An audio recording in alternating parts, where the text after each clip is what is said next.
জানতাম যে আমাদের নিরাপত্তার কোনো ঘাটতি নাই, যেহেতু এটা একটা হয়ে গেছে, আমাদের কোথায় নিরাপত্তার ঘাটতি আসলে আমার একটু সবার সাথে আলাপ আলোচনা করে আমি জিনিসটা যেতে পারবো, যেহেতু আমাদের কখনো এটা হয় নাই, আমরা এরবারই অ্যাক্সিডেন্টের সম্মুখীন না রাতে যেহেতু একেবারে পুরো মার্কেটটা আপনাদের তল্লাশি করা হয়, কেউ ছিল কিনা আপনাদের কি মনে হয় না বাইরে দিয়ে অন্য কোনো রাস্তা দিয়ে? আমার ধারণা বাইরে থেকেই আসছে, কিন্তু বাইরে থেকেও আসছে ওগুলো সিসি ক্যামেরাগুলো এখনো দেখা পুরোপুরি শেষ করতে পারিনি। তিনতলা একটা কাটা পাওয়া গেছে, আমার সিকিউরিটি ইনচার্জ আমাকে বলছে। আমি তার জিজ্ঞেস করছি যে চোরগুলো তোমরা রাত্রেবেলা যারা ছিল কে দেখো, আমরা তো এরকম ভিতরে কাউকে দেখি নাই। আমাদের ধারণা ওটা মানে বাইরে থেকেই আসছে, কিন্তু ভিতরে কেউ আসছিল কিনা এটা আর প্রশাসন একটু তদন্ত করতেছে, এটার পরে বোঝা যাবে। টোটাল কতজন সিকিউরিটি গার্ড থাকে, প্রতিটা ফ্লোরে কি থাকে নাকি খালি নিচে থাকে? আমাদের এটা সিকিউরিটি ইনচার্জের কাছে, কারণ এক একটা সময় এক একভাবে হয়। মনে করেন যে ধরেন যখন উৎসব শুরু হয় বা কোনো কিছু, তখন সিকিউরিটি আরও বেশি থাকে রাত্রেবেলা। যখন মনে করেন যে আপনার যেমন কালকে ছিল 4 জন, আমাদের টোটাল সিকিউরিটি 11 জন 13 জন এরকম একটা সিকিউরিটি, এরপর আরও কর্মচারী আছে আমাদের, এসব কিছু মিলে আর কি। না এখনো পালাই যায় না, সবাই আছে।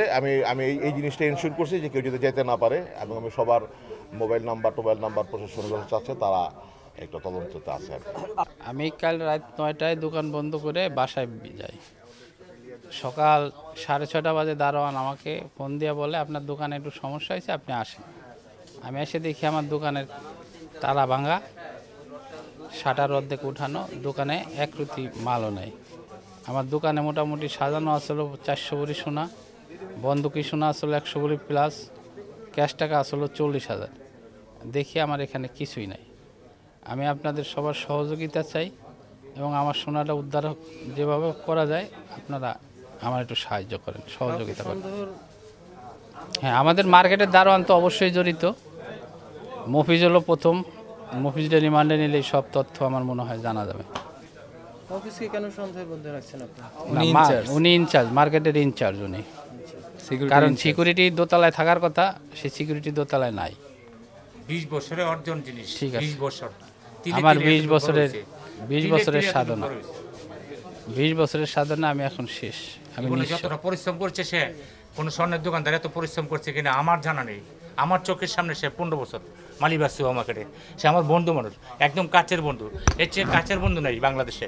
এত কাছের বন্ধু ছিল, একসাথে ব্যবসা করছে মালিবাগ সুপারমার্কেটে। এবং আমার জানা মতে সে কষ্ট যে পরিমাণ করেছে, বাংলাদেশে কোনো স্বর্ণের ব্যবসায়ী এরকম কষ্ট করে কিনা এটা আমার চোখে পড়ে নেই।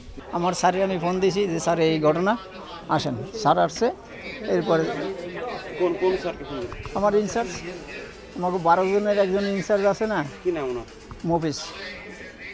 জি আচ্ছা, এখন আপনি টোটাল ব্যাপারটা, আমরা তো অনেক প্রশ্ন করলাম, একটু একবারে বলেন। একবারে ওই তো বলছি, আর তো না। কোন টাইমে কি দেখলেন, কিভাবে